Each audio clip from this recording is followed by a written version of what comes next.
Et bonjour chers amis, très content de vous retrouver aujourd'hui pour la dernière de cette saison de Bonjour c'est Prisme. Très content de vous retrouver quand même malgré tout. J'espère que vous avez passé un beau week-end dans ce lundi 8 juin. Effectivement, comme je vous ai dit, nous partons pour la dernière de la saison, première saison de Bonjour c'est Prisme. J'espère que vous êtes en forme.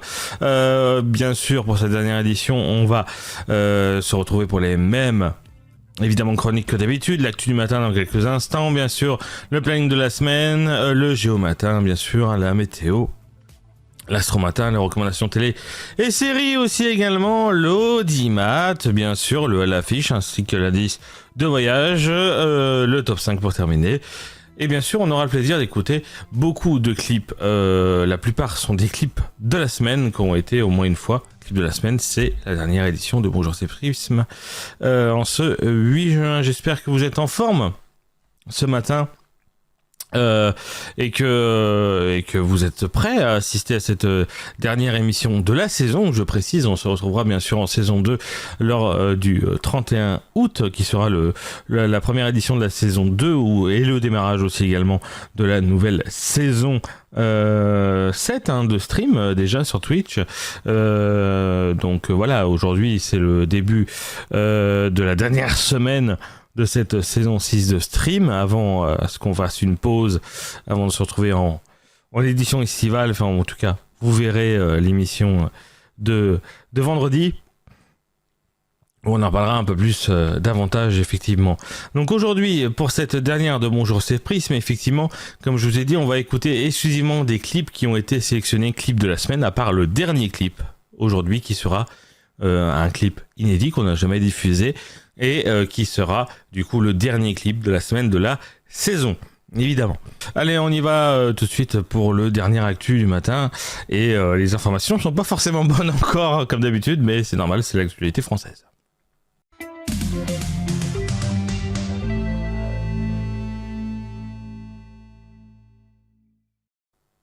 Et même encore en fin de saison, j'oublie encore les sons de Bordeaux, où est-ce qu'ils sont, mais c'est normal, il faut pas s'inquiéter. Et très certainement, celui-ci, c'est bien sur français. Évidemment, on démarre avec cette première information. Hein, c'est une semaine après la...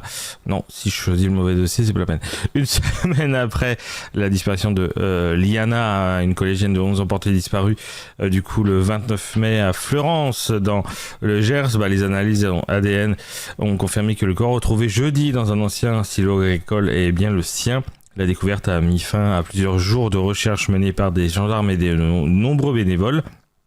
Pour l'instant, les circonstances exactes de sa mort ne sont toujours pas connues.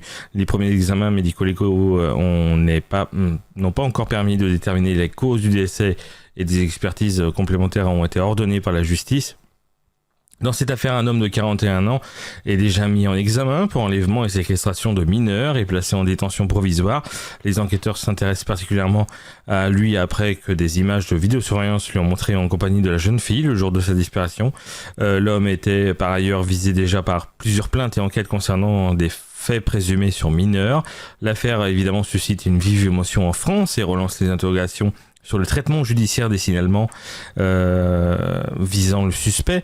Le gouvernement a d'ailleurs annoncé l'ouverture d'une enquête administrative afin de comprendre pourquoi certaines procédures antérieures n'ont pas abouti plus rapidement. Et pendant ce temps, les investigations se poursuivent pour établir précisément ce qui arrivait à Liana.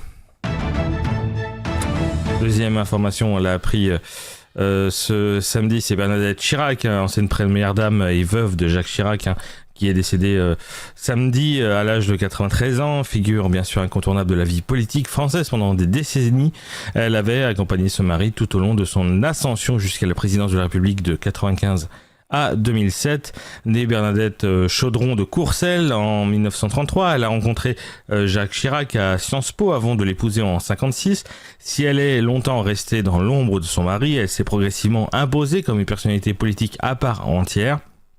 Élue locale en Corrèze pendant plus de 30 ans, elle a développé sa propre influence dans la vie politique française.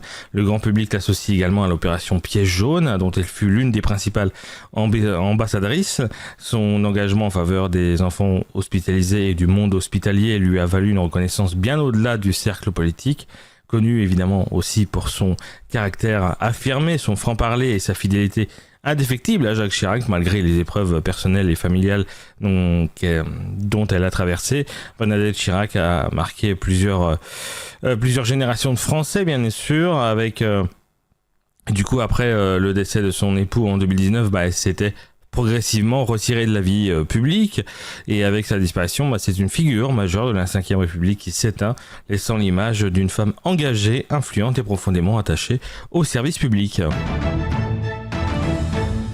On va parler un petit peu de sport, évidemment, parce que hier c'était la finale messieurs de Roland-Garros 2026 qui a vraiment tenu toutes ses promesses, avec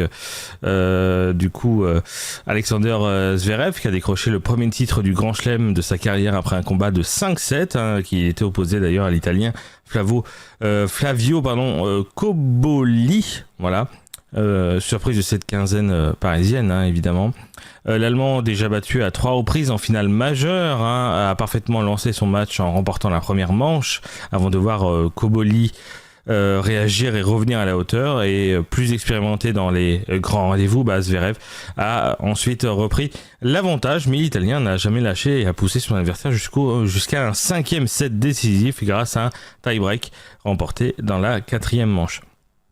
Dans l'ultime acte, Zverev a fait parler bien sûr sa solidité et son expérience pour prendre définitivement le dessus et s'imposer 6-1, 4-6, 6-4, 6-7 et 6-1. Compliqué évidemment sur le fabuleux cours Philippe Chatrier. À 29 novembre, l'Allemand remporte ainsi le premier tournoi du Grand Chelem de sa carrière au terme d'un parcours maîtrisé clairement à Paris. Et de son côté, Flavio Cobolli, qui disputait sa toute première finale majeure, quitte Roland-Garros avec la confirmation qu'il faudra désormais compter sur lui parmi les grands noms du circuit maintenant. Quatrième info, c'est le pape Léon qui a profité de son déplacement en Espagne pour délivrer un message qui dépasse largement les frontières du pays. Devant les autorités espagnoles, les représentants de la société civile et le corps diplomatique, il a rappelé que l'Europe a encore une mission à accomplir pour le monde, celle de favoriser le dialogue, la paix et la compréhension mutuelle. Selon lui, le vieux continent ne doit pas céder aux logiques de division et au repli identitaire, mais au contraire apprendre à valoriser la complexité des sociétés modernes. Le souverain pontife a également mis en garde contre la montée des polarisations, des affrontements idéologiques et des discours qui opposent les citoyens les uns aux autres. Il a insisté d'ailleurs sur l'importance de la culture, de l'éducation et de la liberté de conscience et du dialogue pour construire des sociétés plus apaisées. Le pape a également souligné que l'Église souhaitait contribuer à cet effort non pas en imposant ses idées, mais en mettant son expérience au service de la réconciliation et de la paix, bien sûr.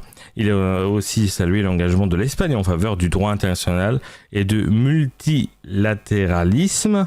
Évidemment, je mets toujours des noms compliqués et encore plus pour la dernière, c'est super. Tout en encourageant le pays à poursuivre le dialogue social et à prendre en compte les attentes des jeunes et aussi des plus modestes, évidemment. Et au-delà du cas espagnol, le pape a présenté cette vision comme une vocation particulière de l'Europe. Pour lui, le continent peut encore jouer un rôle majeur s'il choisit l'ouverture, la coopération et le respect des différences, plutôt que les oppositions stériles. Pour la dernière, ça n'aura été toujours pas ça, évidemment. Et dernière info, on va parler bien sûr du Grand Prix de Monaco avec Kimi Antonelli qui a remporté ce Grand Prix de Monaco au terme d'une course particulièrement mouvementée. Parti en pole position avec sa Mercedes, l'Italien de 19 ans a parfaitement maîtrisé son sujet et a décroché sa 5e victoire de la saison et renforcer encore un peu plus sa place en tête du championnat. Derrière lui, c'était Lewis Hamilton qui a pris la 2e place pour Ferrari, tandis qu'Isaac Hadjar, le Français, a complété le podium après plusieurs pénalités et rebondissements dans les derniers tours. La course a rapidement basculé dans le chaos après de nombreux abandons, notamment Max Verstappen qui a vu notamment ses espoirs s'envoler dès le départ après un problème technique. Lando Norris, Charles Leclerc, Lance Stroll, Carlos Sainz ou encore Valtteri Bottas ont été également contraints à l'abandon au fil de l'épreuve. Alors qu'Antonelli semblait filer tranquillement vers la victoire, un accident d'Lance Stroll, pas étonnant jusque-là, a provoqué l'intervention de la voiture de sécurité. Mais peu après la relance, c'est Charles Leclerc qui lui aussi a terminé sa course dans les mêmes barrières, entraînant une interruption supplémentaire et plusieurs changements dans la hiérarchie. Les pénalités distribuées après la course ont finalement permis à Hadjar quand même de monter sur le podium. Et au classement de la course, c'est quand même Oscar Piastri qui a terminé 4e devant Liam Lawson, avec Pierre Gasly qui avait franchi la ligne dans le trio de tête, mais avec ces 2 pénalités lui ont fait perdre plusieurs positions. Mais grâce à ce succès monégasque, du coup Antonelli prend une avance confortable au championnat et confirme que son statut de grand favori pour le titre mondial 2026. Voilà pour les informations de ce matin, en espérant que ça vous a mis dedans dans l'actualité. Que vous dire de plus? On est en fin de saison, je sais plus quoi dire, évidemment. On y va pour le planning de la semaine dernière et au planning de la saison 6. On découvre ça ensemble maintenant.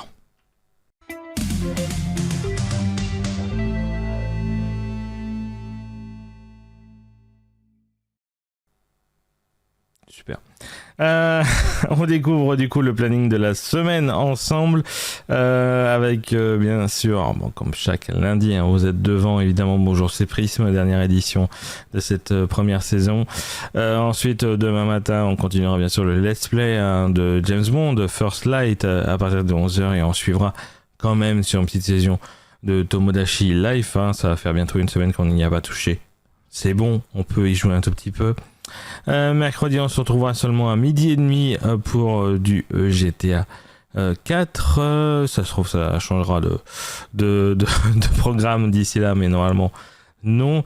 Jeudi, évidemment, on se retrouve pour Race Week, pour le Grand Prix de Barcelone à partir de 11h, et on suivra ensuite à 12h30 sur du stream libre, à moins que on s'arrêtera juste après le Grand Prix.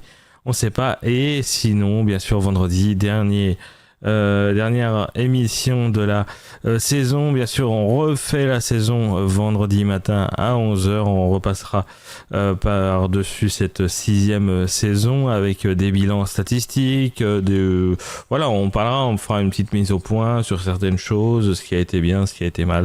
Et bien sûr, on parlera aussi de la saison estivale qui va arriver. Et bien sûr, un petit peu de choses par rapport à la saison 7. Et on vous donnera un petit peu... je dis on, mais je serai tout seul.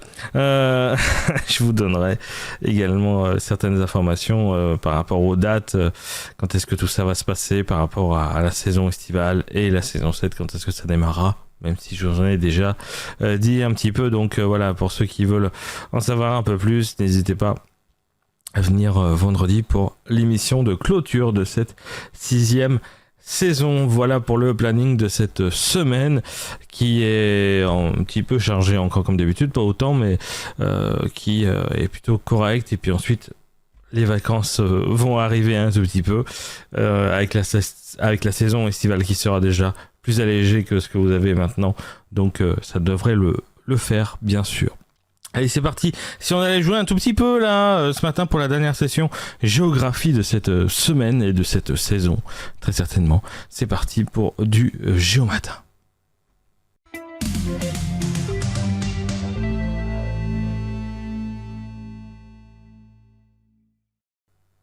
Voilà, allez, petite session géographie pour ce matin. C'est parti, on va kiffer déjà, bien sûr, petite musique évidemment, comme d'habitude. Bien sûr. Allez. On va baisser un tout petit peu encore. Évidemment. Hop. Voilà, petite session géographie. Bien sûr, du Saint-Nazaire pour débuter. Ça change pas. On a jusqu'à 44. On est large. Alors. Nous sommes bien sûr à Saint-Nazaire. Sans déconner. Nous sommes ici normalement. 31 mètres. Putain, je perds des points, merde. Oula. Comme ça, nous sommes derrière. Peut-être qu'en me retournant. Ok, là-bas c'est le jardin des plantes. Alors. Je pense pas qu'on est dans Santander, mais on est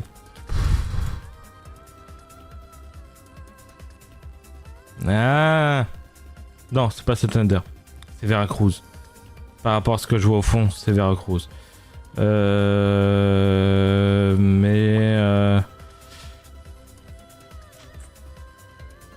on va se mettre par là. 7 mètres. Le parking du Bon Accueil, mais aujourd'hui c'est plus du tout ça. Le parking est là d'ailleurs. Pourquoi ils ont fait une boucle alors que tu peux sortir quand même par là, mais c'est pas grave. Oui. Qu'est-ce donc Et bon, on n'est pas loin de Veracruz encore. On est peut-être Étienne Dolay. Mettre là. Ouais, 16 mètres. Ok. Et là, c'est Guindref. On est au croisement avec une rue ou ça se passe comment? Non. Non, on n'est pas au croisement avec une rue. Il y a l'eau qui est juste là. Donc on doit être par là. 2 mètres. On n'a pas fait les 25 000, donc il faut recommencer. L'arrêt Beauregard. Oh putain, qu'est-ce que c'est de la merde. Qu'est-ce que c'est que ça? C'est que des voitures militaires. Il y a ça à Beauregard? Bref, Beauregard. L'arrêt Beauregard doit être par là.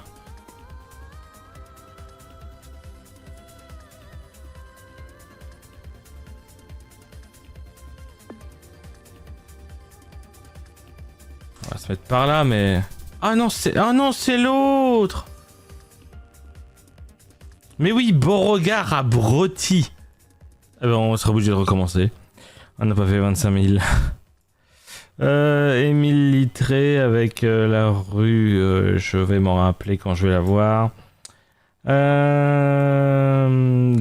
ronds-points à la con, ils sont où déjà là? Ils sont là. Donc on est là. Sur la rue qui mène à la médiathèque. Bon, ça devrait le faire. On va être par là. 1 mètre.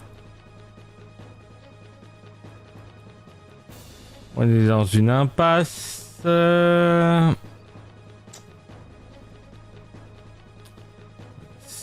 de la Bertauderie, ça.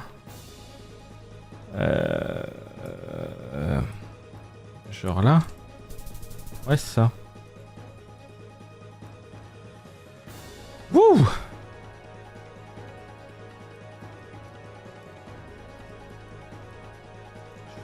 La rue. Henri Ledine. Ils sont à Mont-Nord, ces bâtiments.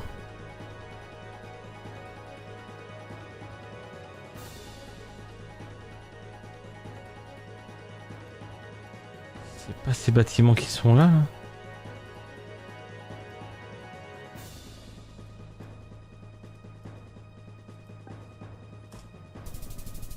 Ah, c'est les autres. Je savais que j'étais dans le coin. Bon, de toute façon, c'était baisé. Allez, on va avoir les 25 000 quand même ce matin. Allez à la gare. Non. Nous sommes à l'autre ici. Même si le rond-point n'est pas forcément indiqué alors qu'il y a un rond-point. Oui. Le petit cap.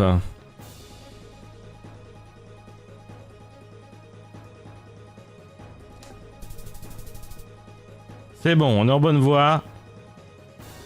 Oui, bon, c'est Albert Ier, mais... C'est surtout pour... genre là. 12 mètres, on n'est pas dedans, on est en face, mais c'est pas grave.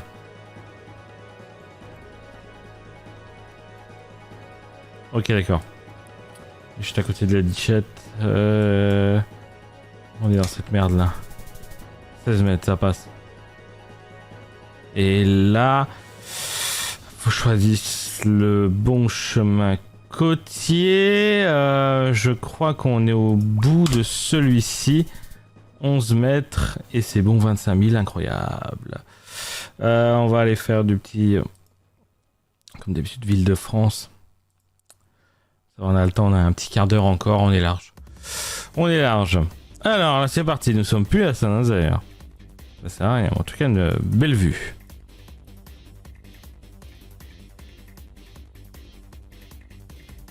Je suis pas sûr que j'ai pris le bon côté, moi.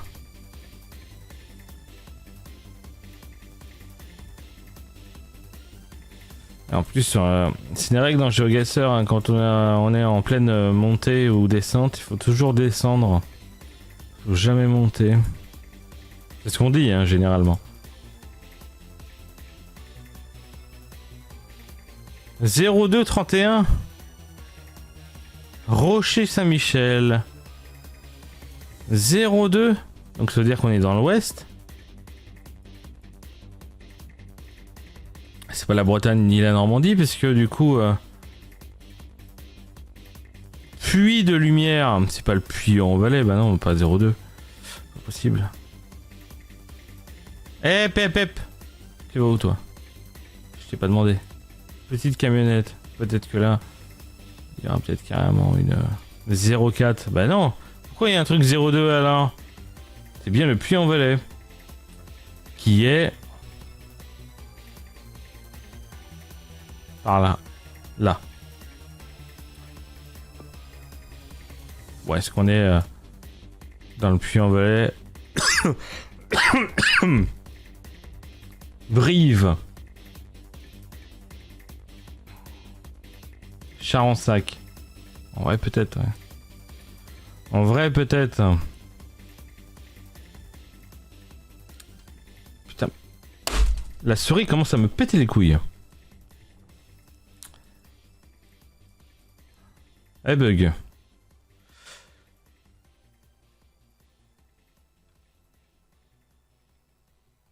Ah oui, attendez. Il y avait le truc aiguille, effectivement. Saint-Michel d'Aiguille, Aiguille. On est peut-être à Aiguille, du coup. Fort possible. On venait de la rue ici, là. Avenue de Mondon. Et on venait de cette rue qui est la rue... Il n'y en a pas. C'est gentil. Très gentil. Ouah, ça bug ce matin. Avenue de Mondon à... Ça se trouve on l'aura pas. Grande chance qu'on l'ait pas. Hein. Je vous le dis tout de suite. Et après c'est pas dit hein, qu'on... Avenue de Mondon.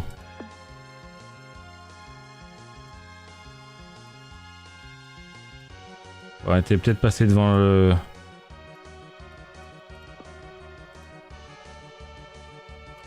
Ouais, on était très serré avec une maison là. Je pense qu'on est dans le coin. Mais je sais pas si on avait le chemin des Lilas. Je pense qu'on avait plutôt cette traverse. Je pense qu'on va se mettre... Ah non, c'était l'autre chemin des sources. Ouais. C'est pas grave. 211 mètres. On perd 2 points. C'est pas bien grave. Oula, il y a plein de points de floutage là. Le mec il a dû s'amuser là.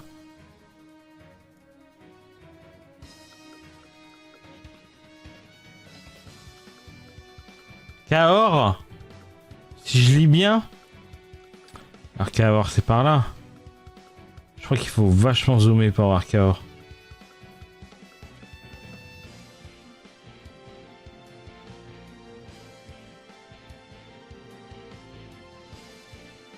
Je sais que c'est par là hein.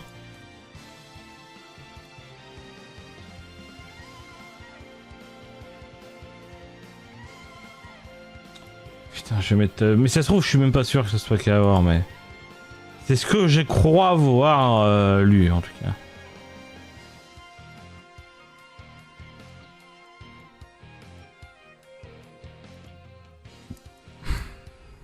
Cahors, effectivement. Je sais que c'est par là. Ça fait une belle zone, mais... Je crois qu'il faut vachement la zoomer... pour la voir.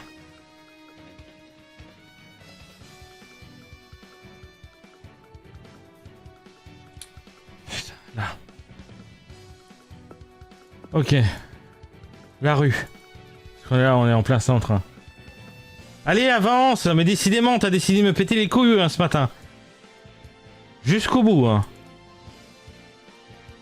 Allez. Oh, allez, c'est pas grave. Boulevard Léon Gambetta. Il est là. On vient de son ouest, dans une rue. On saura pas le nom. On peut pas le voir. On est au croisement avec Émilien Imbert. Et de l'autre côté. Émilien Imbert, donc on était rue Blanqui. Avec une belle place.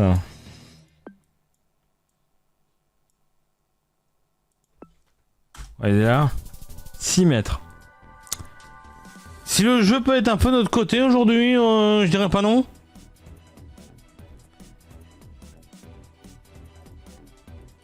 Je clique. Hein. Ça avance pas. Il avance quand il veut. Rue Saint-Cernin. Rue de Montmichelet. Ça pue du Bordeaux ça, mais je suis pas sûr. Les panneaux de rue me font penser à Bordeaux, mais c'est pas sûr. Pour moi c'est du Bordeaux, mais...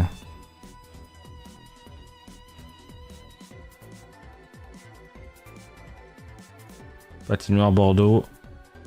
Ouais, ok. Bordeaux faites le vin. C'est quoi ça comme bâtiment? Parce que c'est à l'air énorme là.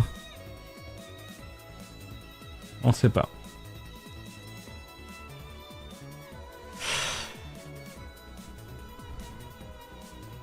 Rue Saint-Cernin, puis là c'était la rue Edmond-Michelet. On est à Bordeaux.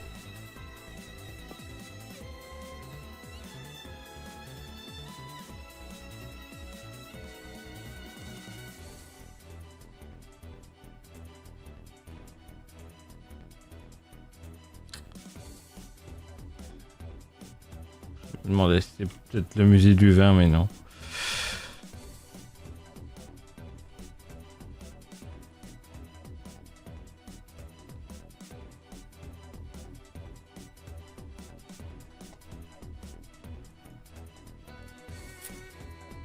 Peut-être dû aller de l'autre côté, peut-être que j'avais peut-être eu plus d'infos. Galerie des Beaux-Arts. Quand même. Quand même. Il y a des panneaux Pessac, Auditorium, Gambetta, Gare Saint-Jean à mon sud, ouais bon. Musée des Beaux-Arts. Le cours d'Albert. D'Albret, pardon.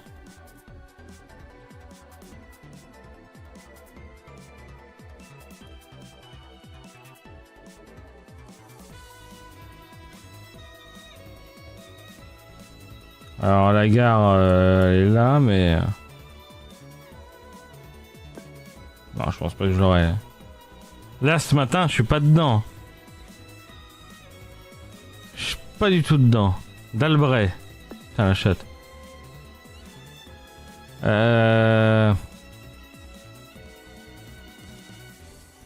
Rue Saint-Cernin.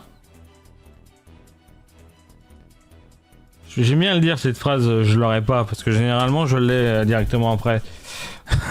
Ça arrive.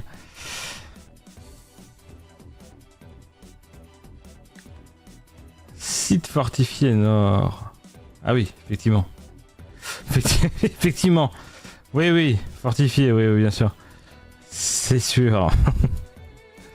Oui, je trouve où c'est, je pense que c'est trouvable quand même. Annexe, Belfort.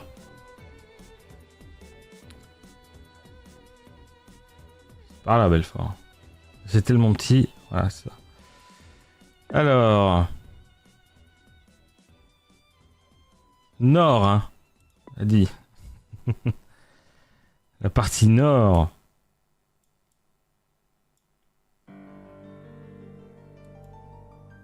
Hôtel de ville de Belfort.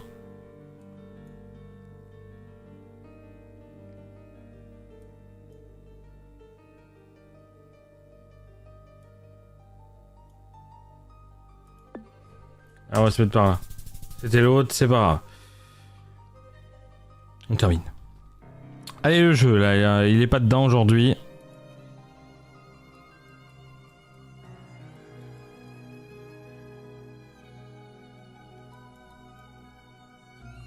Il y a de l'ardoise.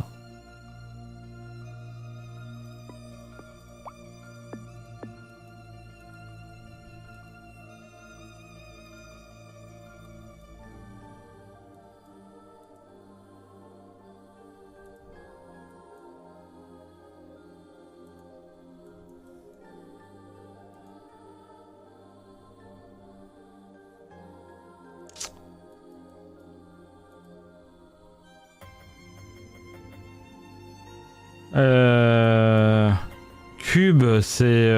Ouais, c'était pas en breton. J'ai raison, c'était bien la Bretagne. Cube, je crois que c'est les bus de Quimper, je crois. Je crois. Bertrand, Cosmadec, évêque de Cornouailles. Ok. Quimper, ok. Bien, maintenant faut trouver ça dans Quimper. Il y a un sacré parking. Théâtre de Ah bah il y a le théâtre de Cornouailles qui est juste là. Ok, d'accord. Du coup, le théâtre de Cornouailles est juste là. La place, c'est juste là. Et on était... On est passé là, on est remonté là. Ou alors non, on venait de là. Rue du Palais. On était monté là.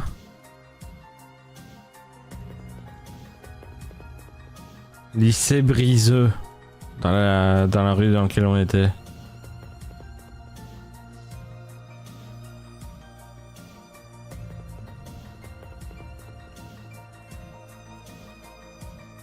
Ouais, non, on était là.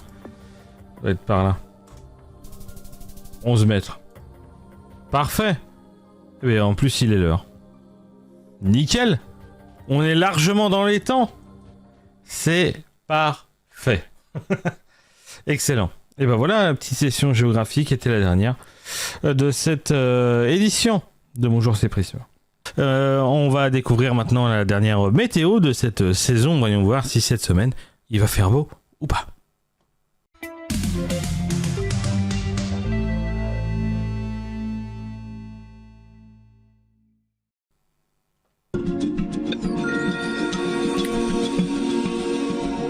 Allez, on commence directement avec évidemment aujourd'hui, cet après-midi, avec l'instabilité qui reste bien présente sur une grande partie du pays, du nord-ouest jusqu'aux frontières du nord et du nord-est, des éclaircies qui atteindront avec de fréquentes averses sous des températures assez fraîches pour la saison, souvent comprises entre du 15 et 18 degrés. Sur des régions centrales, le ciel restera très variable avec de nombreux passages nuageux et quelques averses parfois soutenues, avec des maximales qui atteindront généralement des 20 à 22 degrés. L'est du pays conservera également un temps assez agité, avec des pluies régulières, quelques foyers orageux, notamment entre la Bourgogne, la vallée du Rhône et les Alpes, avec des températures qui oscilleront vers les 30 et 26 degrés, 21 pardon, et 26 degrés, rien à voir. Près de la Méditerranée, l'ambiance sera nettement plus agréable avec un soleil qui s'imposera largement entre le Languedoc, la Provence et la Côte d'Azur avec des températures entre 24 et 29 degrés, jusqu'à même 29 degrés dans l'arrière-pays méditerranéen. La Corse profitera également d'un temps largement ensoleillé sous les 28 degrés. Donc en résumé, ça sera une France coupée en deux avec une moitié nord souvent humide et fraîche, tandis que le soleil et la douceur estivale resteront autour du coup de la Méditerranée. Concernant demain, avec un ciel qui restera assez mitigé sur une bonne partie du pays, mais l'amélioration se confirmera progressivement vers le sud-est, des nuages souvent nombreux qui domineront de la Bretagne jusqu'au Hauts-de-France et du Grand Est, accompagnés de quelques averses éparses, un risque nuageux qui persistera, même près des frontières du nord-est en cours de journée. Sur les régions centrales, le ciel alternera entre éclaircies, passages nuageux, des températures qui resteront fraîches pour un mois de juin avec des maximales généralement comprises entre 18 et 21 degrés. Plus au sud, le temps deviendra quand même plus agréable avec des éclaircies qui seront de plus en plus larges, de l'Occitanie vers la vallée du Rhône avec quelques bancs de brume ou de nuages bas par endroits en matinée. Et le pourtour méditerranéen profitera d'une météo bien plus clémente avec un soleil généreux, avec des températures qui grimperont jusqu'à 24 à 28 degrés, notamment près du golfe de Lion, où encore sous l'ambiance se retrouvera des allures estivales. Donc au final, ça sera une journée un peu grise, fraîche sur la moitié nord, tandis que le soleil restera ou regagnera en tout cas progressivement du terrain vers le sud avec les régions aussi méditerranéennes.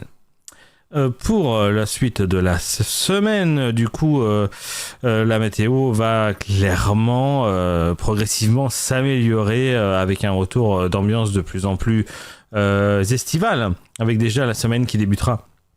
Enfin, en tout cas, mercredi encore sous l'influence d'une certaine instabilité, un mercredi avec des averses qui concerneront principalement les régions du nord et du nord-est, tandis que le soleil résistera davantage vers le sud.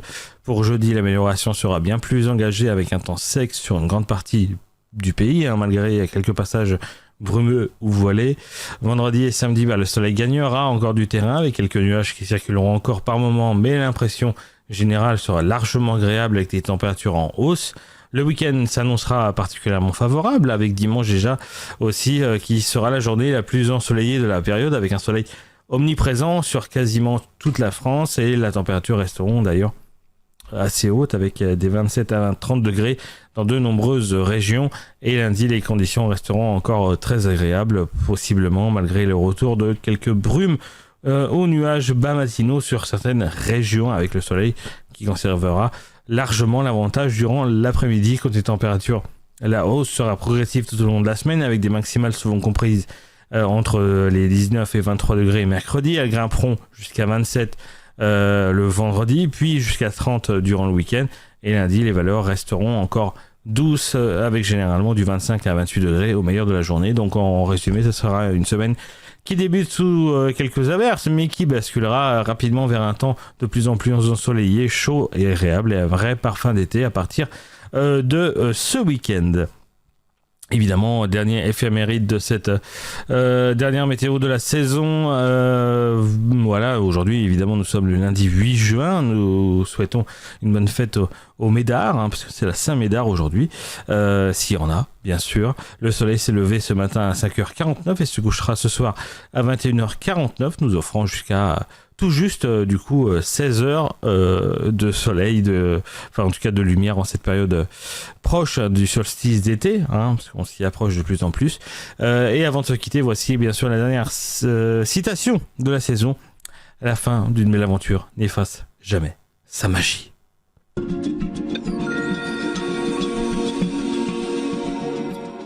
Et voilà pour la dernière météo de cette saison, en espérant que vous avez un beau temps de prévu cette semaine chez vous. On continue avec l'Astromatin, voyons voir ce que vous réservent les astres pour cette dernière édition de la saison.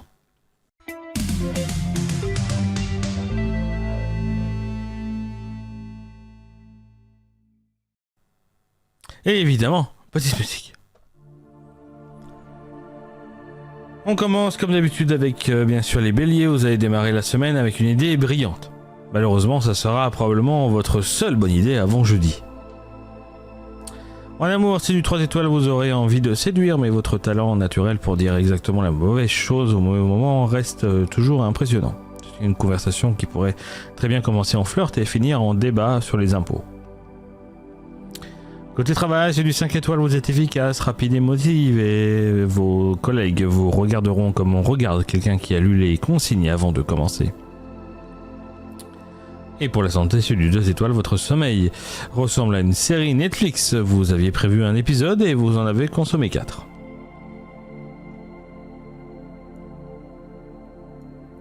Pour vous les taureaux, cette semaine, votre plus grand défi sera de supporter les autres sans demander officiellement un transfert vers une autre planète. Ça promet.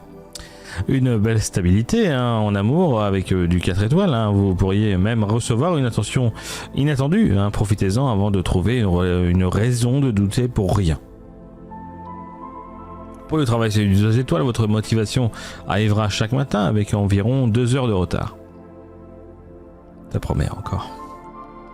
Et pour la santé, c'est du 3 étoiles. Vous allez bien, mais votre corps réclame davantage de légumes et moins de décisions alimentaires prises devant un frigo à minuit.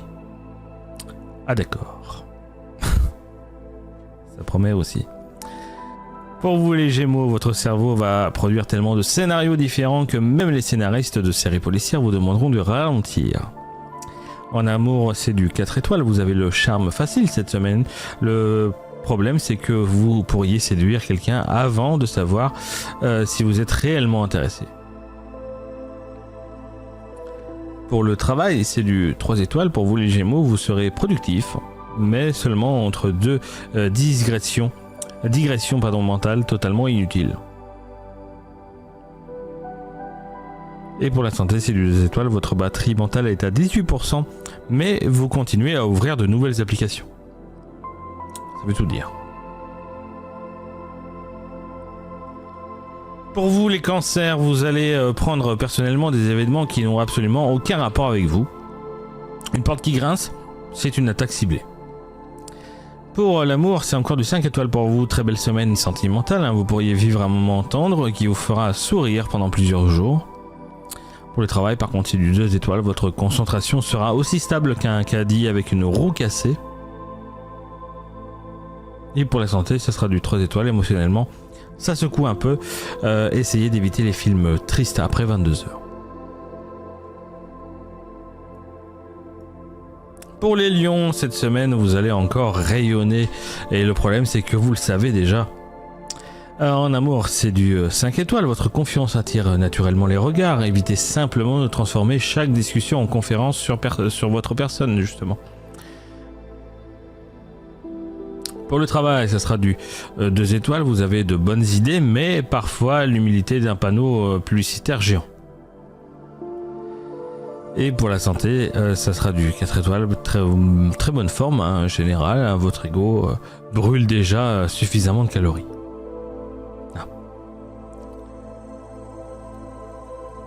Pour vous les vierges, vous allez corriger une erreur qui ne vous concernait même pas.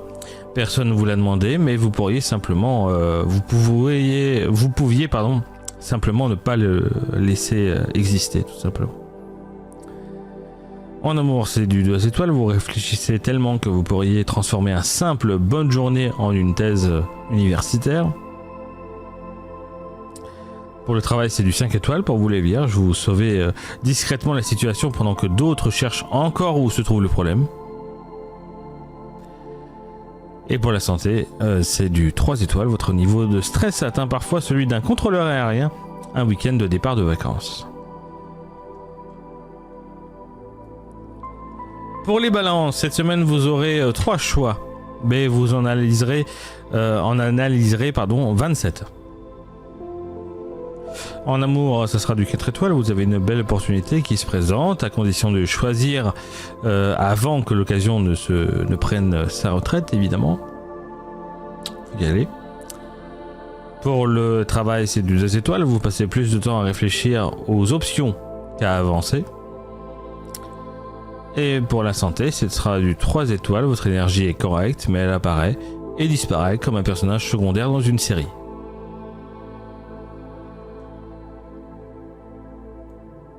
Pour les scorpions, cette semaine, vous allez observer discrètement les erreurs des autres avec la satisfaction silencieuse d'une personne qui avait prévenu.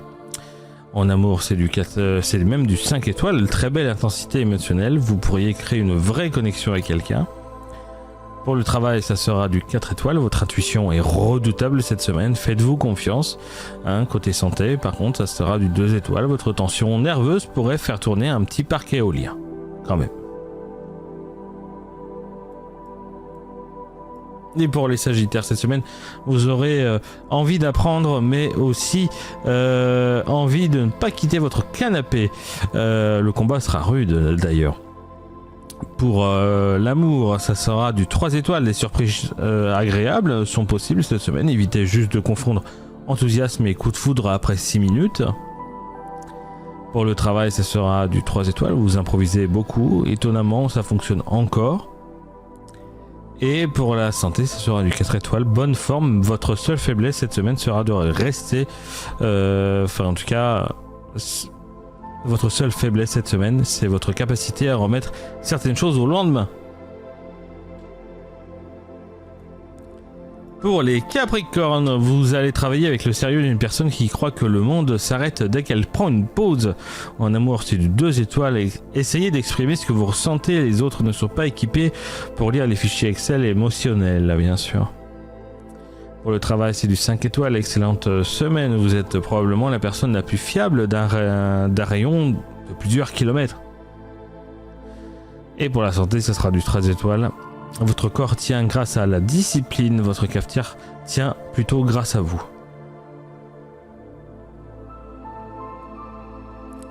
Pour les Verseaux, cette semaine, une de vos idées absurdes pourrait devenir une excellente idée. Le problème sera d'expliquer aux autres comment vous y êtes arrivé.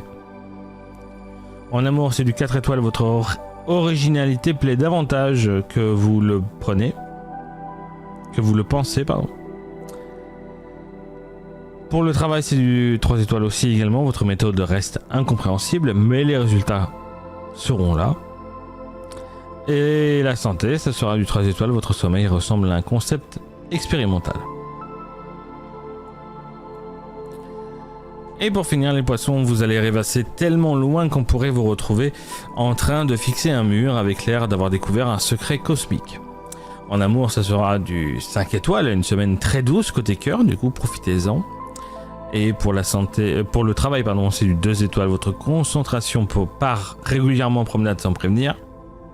Et pour la santé, c'est du 3 étoiles. Vous êtes à 2 siestes et un repas équilibré de redevenir un être humain profondément et pleinement opérationnel. Voilà pour le dernier Astro Matin de cette saison, en espérant que les astres vous prédisent en tout cas de bonnes choses. Espérons-le également. Ça va certainement vous manquer cet été parce que vous ne saurez pas quoi regarder, mais c'est pas grave, je vais vous recommander une dernière fois bien sûr des séries ainsi que des programmes à la télévision cette semaine. C'est parti pour la recommandation de télé et séries.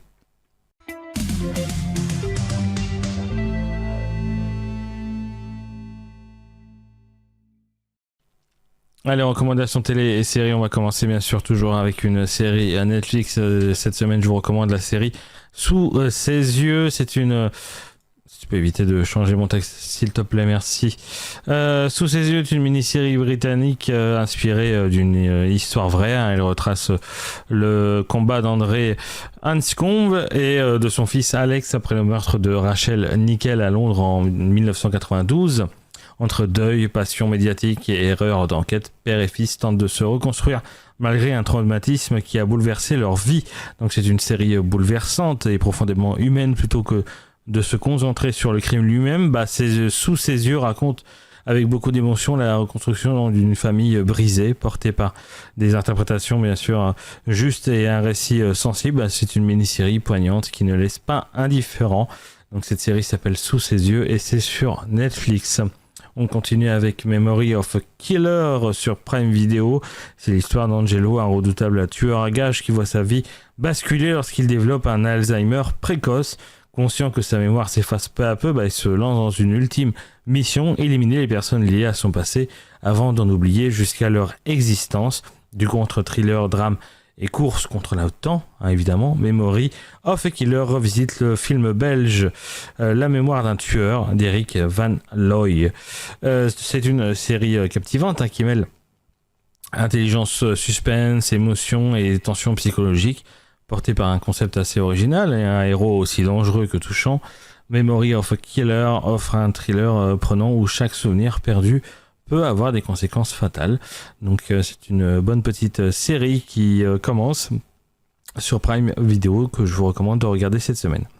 Autre mini-série à regarder en ce moment bien sûr, c'est Michael Jackson le verdict sur Netflix, à travers bien sûr les témoignages de jurés, journalistes, avocats et même témoins présents à l'époque. Michael Jackson le verdict replonge au cœur du procès de 2005 de Michael Jackson avec cette série documentaire en 3 épisodes qui revient sur l'une des affaires judiciaires les plus médiatisées de l'histoire et explore du coup l'héritage complexé laissé par la star de la pop évidemment.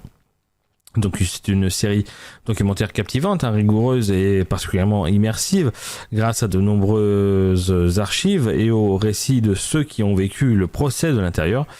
Du coup Michael Jackson le verdict, cette série offre un éclairage passionnant sur un événement qui a marqué l'histoire de la musique et des médias. Donc c'était un programme incontournable pour mieux comprendre l'une des figures les plus fascinantes et controversées de la culture populaire. Et dernière série, je crois que je vous l'avais déjà recommandé, mais il n'y a pas 300 000 trucs à sortir. Et puis de toute façon, s'il y a une nouvelle saison qui vient de sortir, si Will Trent sur Disney+, abandonné à la naissance et marqué par une enfance difficile dans les foyers d'accueil d'Atlanta, c'est Will Trent qui est aujourd'hui l'un des meilleurs agents du Georgia's Bureau, enfin investigation.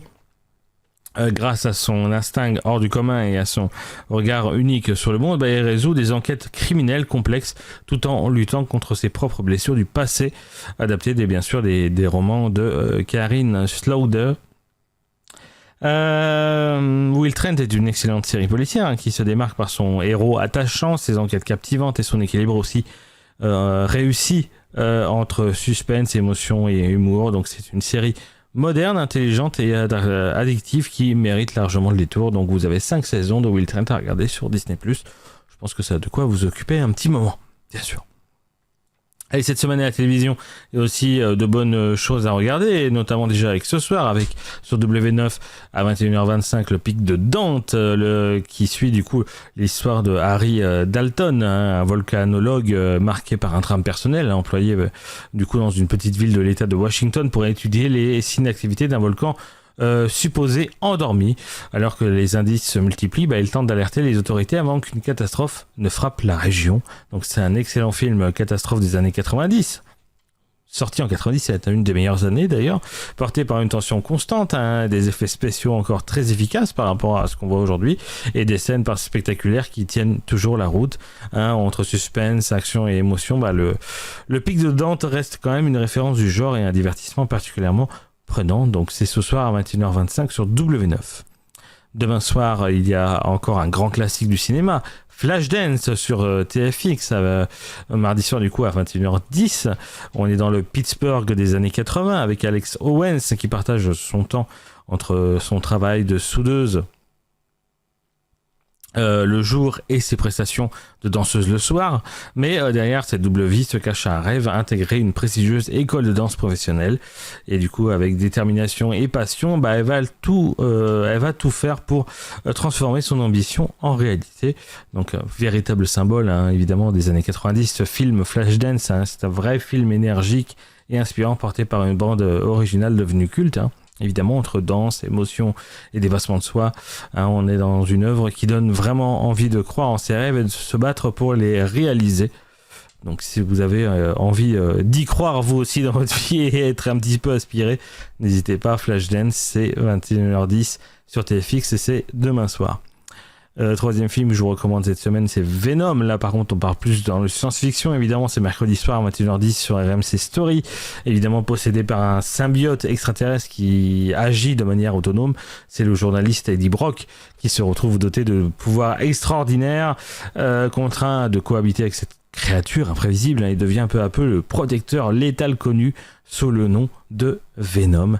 Donc c'est un vrai film de super-héros spectaculaire porté par un excellent Tom Hardy qui brille grâce à la relation aussi drôle qu'explosive qu'il a entre Eddie Brock et Venom. Du coup, entre action, humour noir et scène mémorable quand même, Venom offre un divertissement efficace et un personnage aussi inquiétant qu'attachant. Et c'est mercredi soir, 21h10, RMC Story, bien sûr.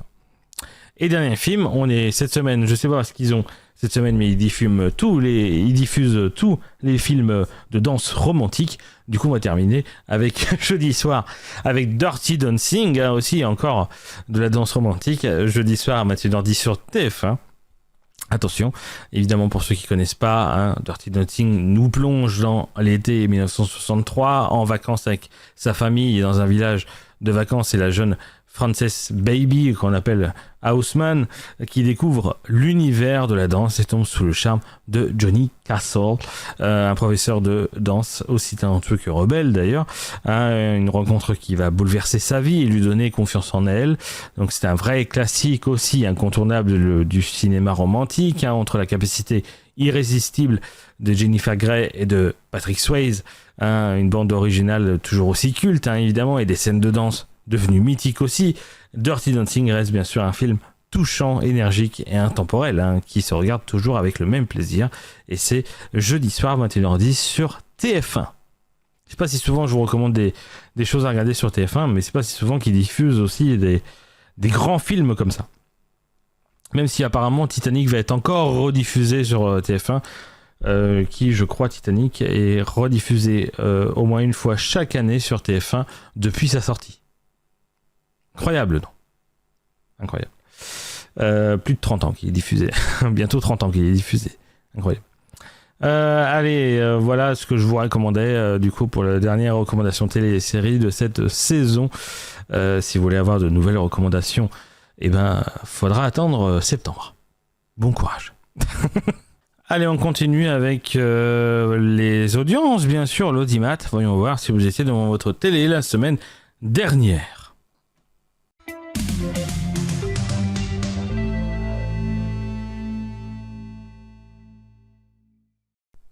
Allez, la 4e meilleure soirée de la semaine dernière, qui était la première semaine de juin, c'était vendredi soir, vendredi 5 juin, avec côté audience, c'est France 2 qui décroche la première place avec la série Haute Saison, qui s'est imposée en tête de soirée avec 3,2.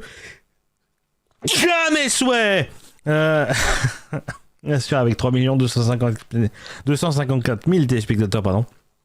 Soit 20,6% de part d'audience, une belle performance qui permet du coup à la chaîne publique de devancer assez largement la concurrence. Derrière, il y avait TF1 qui prend la deuxième place avec Masked Singer, le divertissement qui rassemble toujours 2,4 millions de téléspectateurs avec 15,3% de part d'audience, avec sur la troisième marge du podium M6 qui s'en sort plutôt bien avec son magazine Arnaque. Foire, attention au rat de l'embrouille, suivi par 1 400 000 téléspectateurs. Un peu plus loin dans le classement, on a du France 5 et du RT qui dépassent tous les deux le demi-million de téléspectateurs avec respectivement Persepolis et Meurtre à Sandam.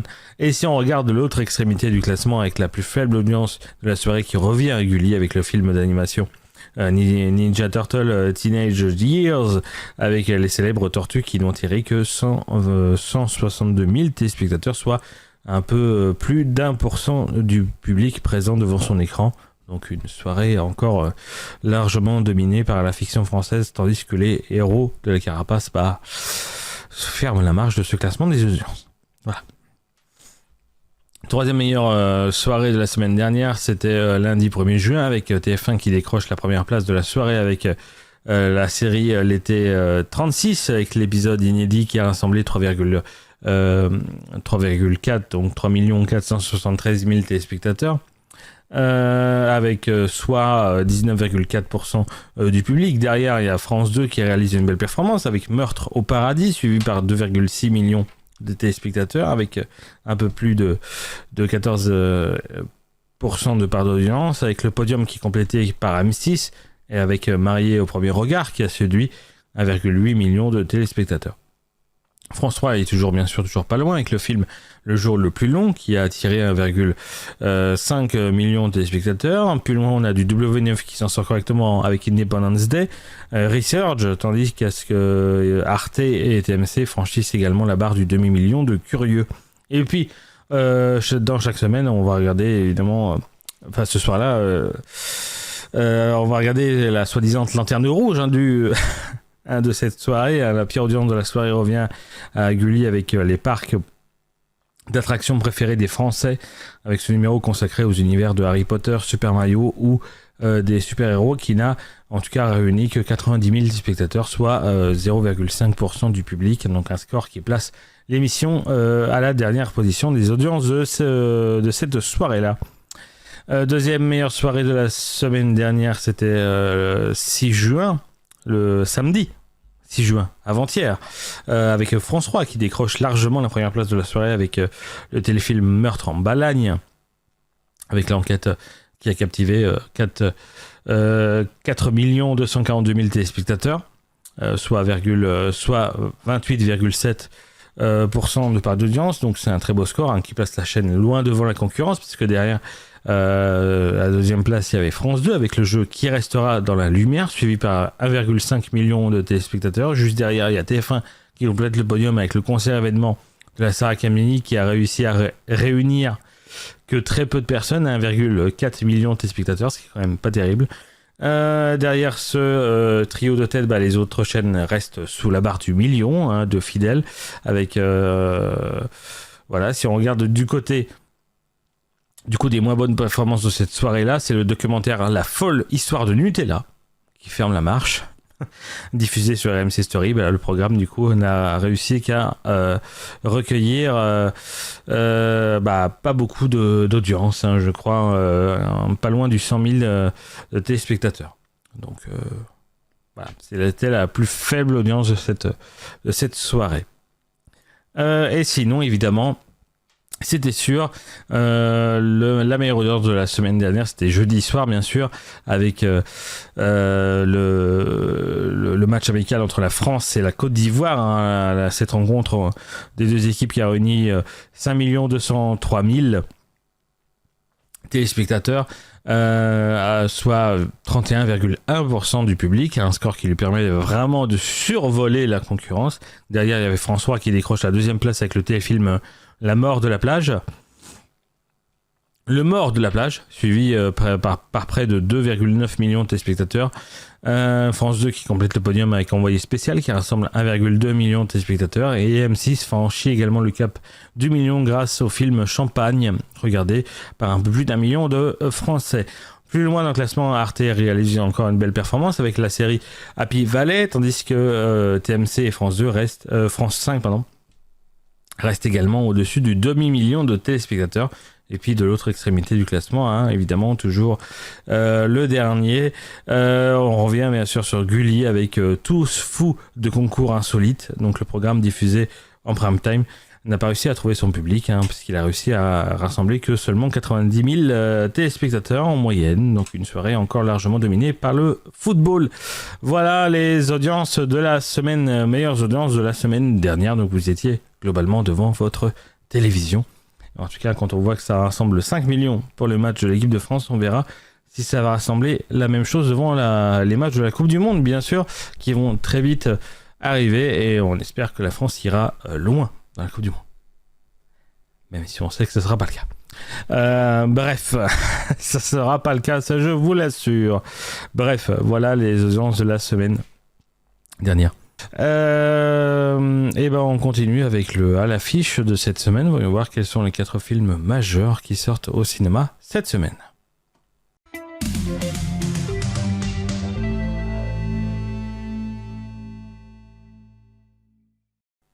Il y a certaines choses originales, d'autres qui donnent envie d'aller voir bien sûr, et d'autres pas du tout aussi également, mais ça sera à vous de vous faire un avis bien sûr sur ces 4 films, notamment déjà avec le premier avec un film de science-fiction et thriller, c'est le nouveau film de Steven Spielberg qui s'appelle Disclosure Day. Si tu découvrais que nous ne sommes pas seuls, si on te le montrait, qu'on te le prouvait, est-ce que ça te ferait peur? Eh bien, les gens ont le droit à la vérité, elle appartient à 7 milliards de personnes, chaque seconde nous rapproche de l'inévitable. Disclosure Day. Voilà, c'est le synopsis. Voilà, à vous de vous faire un avis, bien sûr. C'est parti pour à l'affiche. Pardon, c'est moi qui me déconnecte d'un coup.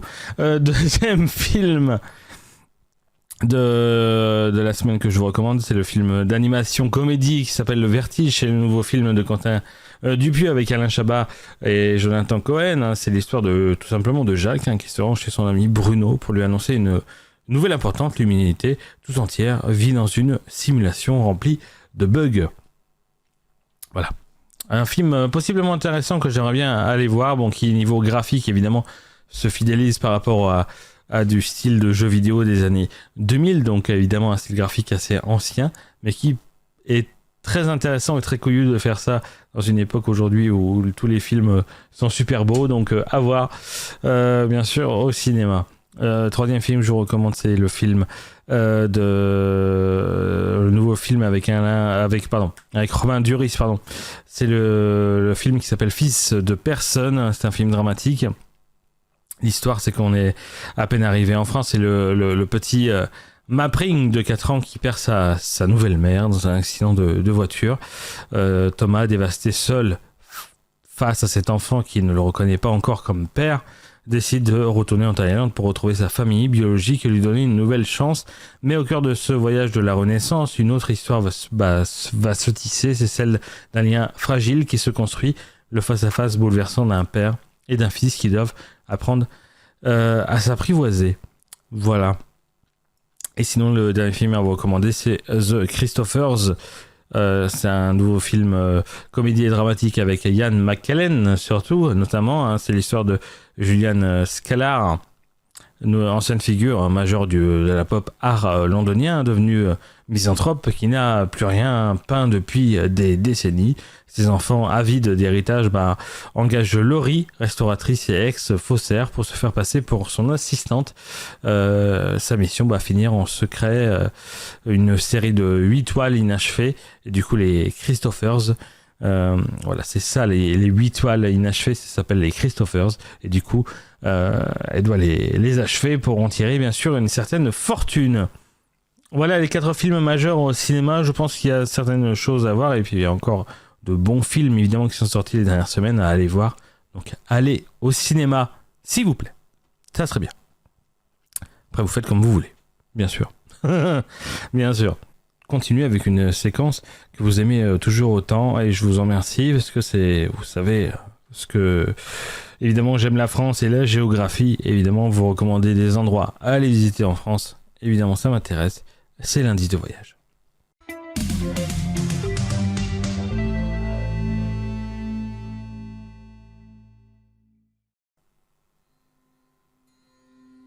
Qu'est-ce qu'il m'a mis comme musique? Ah c'est bien sûr. Allez, c'est parti. Aujourd'hui, je vous emmène dans un endroit qui a un petit quelque chose de magique, quand même. Imaginez une route qui serpente entre les montagnes, des forêts épaisses, le bruit discret du vent entre les arbres, et au détour d'un virage, une étendue d'eau qui apparaît presque par surprise.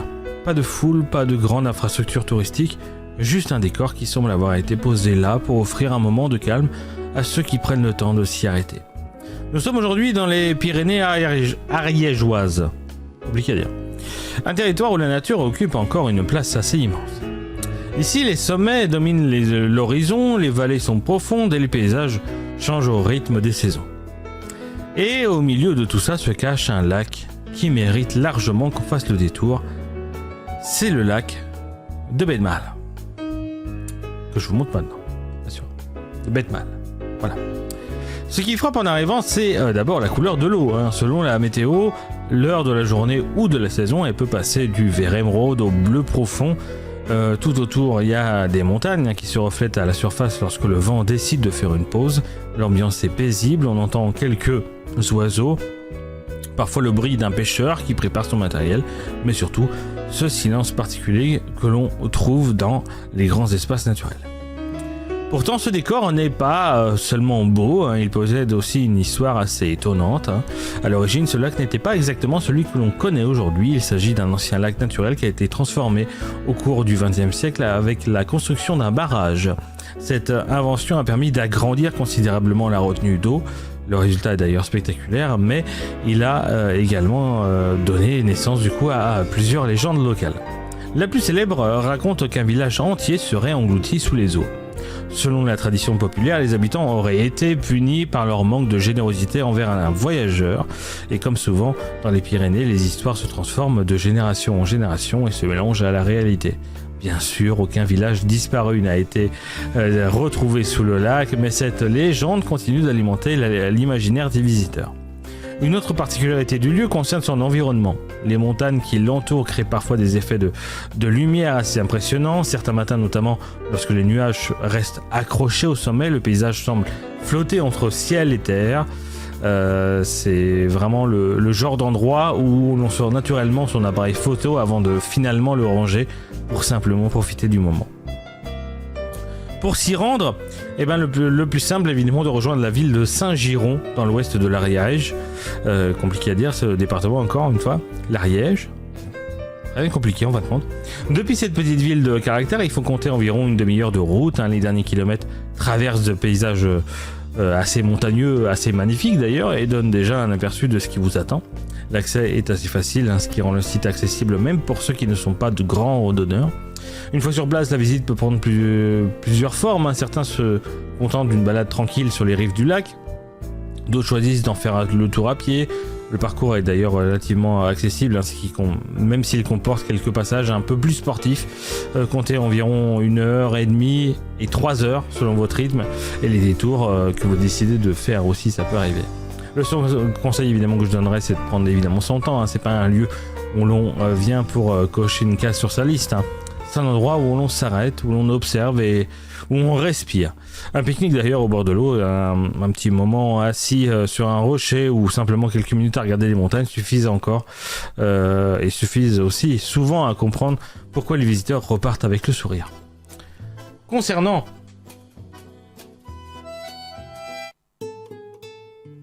oui, c'est mieux ça. Concernant la période idéale pour découvrir le site, le printemps et le début de l'automne sont probablement évidemment encore les plus beaux moments pour y aller. Au printemps, la végétation explose de couleurs et les sommets peuvent être encore un peu enneigés. Le contraste est magnifique. En automne, les forêts prennent les teintes dorées, se reflètent dans l'eau et donnent des paysages, au paysage une atmosphère presque irréelle.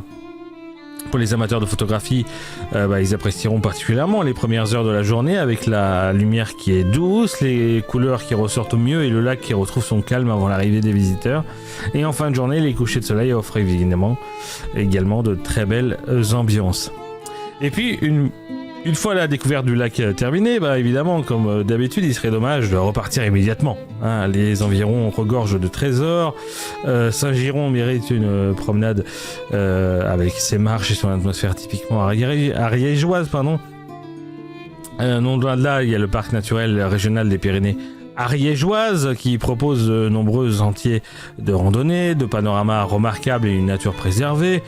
Pour les gourmands, ils trouveront aussi leur bonheur, hein. L'Ariège est connu pour ses fromages de montagne, sa charcuterie et plusieurs spécialités locales qui accompagnent parfaitement une journée passée au grand air. C'est même le genre de territoire où l'on découvre autant les paysages que les saveurs. Ce qui rend cet endroit particulier, finalement, ce n'est pas seulement sa beauté, c'est le sentiment qu'il procure. On a l'impression d'être loin du bruit, de l'agitation quotidienne. Même lorsque le site accueille quelques visiteurs, il conserve une forme de tranquillité et il y a toujours quelque chose d'apaisant dans ce mélange entre eau, montagne et silence. Certains lieux impressionnent par leur grandeur et d'autres séduisent par leur histoire. Celui-ci réussit à faire les deux tout en restant étonnamment discret. Le lieu dont je vous faisais découvrir aujourd'hui, c'est le lac de Betmal, l'un des joyaux les plus attachants des Pyrénées ariégeoises. Donc si vous aimez les paysages naturels, les ambiances paisibles et les découvertes qui sortent un peu des sentiers battus, alors notez-le quelque part parce qu'il existe encore des endroits capables de vous faire ralentir et le lac de Betmal en fait clairement partie, bien sûr.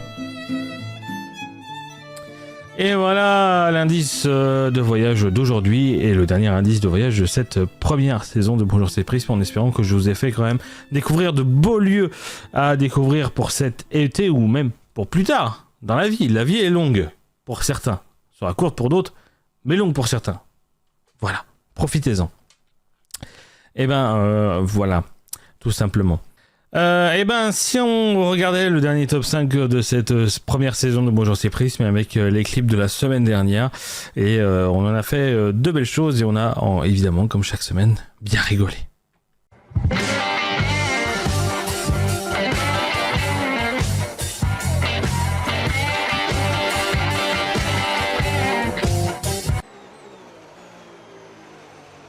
Bon, la Cadillac là pour l'instant elle est encore un peu derrière, mais je pense qu'on va vite la semer. Cadillac, il était comme ça. Elle rentre en plus la Cadillac. Si on t'aime pas, tu t'en vas. La preuve, tu rentres au stand.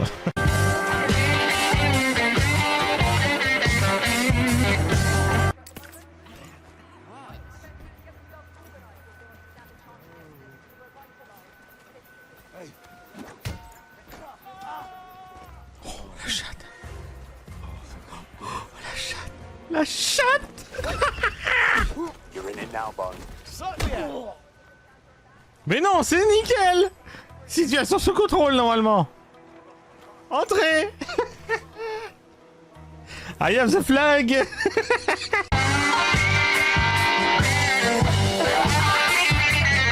Quand même, hein, parce qu'on apprécie, c'est la première fois du coup, j'ai téléchargé ce matin.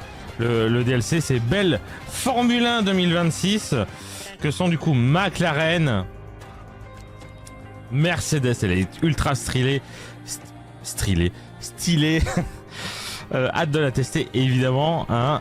La Red Bull avec le moteur Ford aussi ultra stylé. Oh putain, pourquoi je vous dis stylé, ultra stylé. Le mec il arrive pas à prononcer correctement.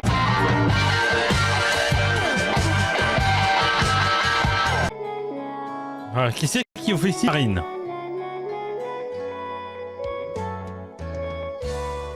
On va pas.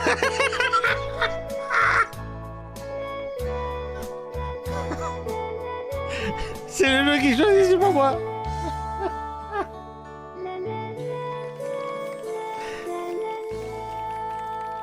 Voilà, il y a un petit problème là.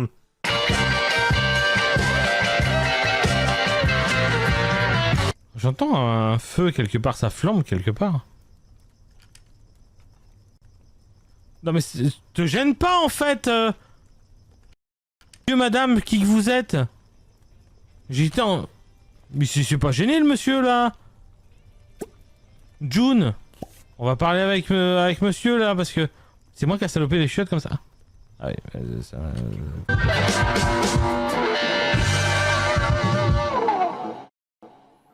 Ah ouais, c'est quelque chose, hein. C'est certaines choses de cette semaine, on s'est encore bien amusé. Et voilà, c'était évidemment le dernier top 5 de la saison.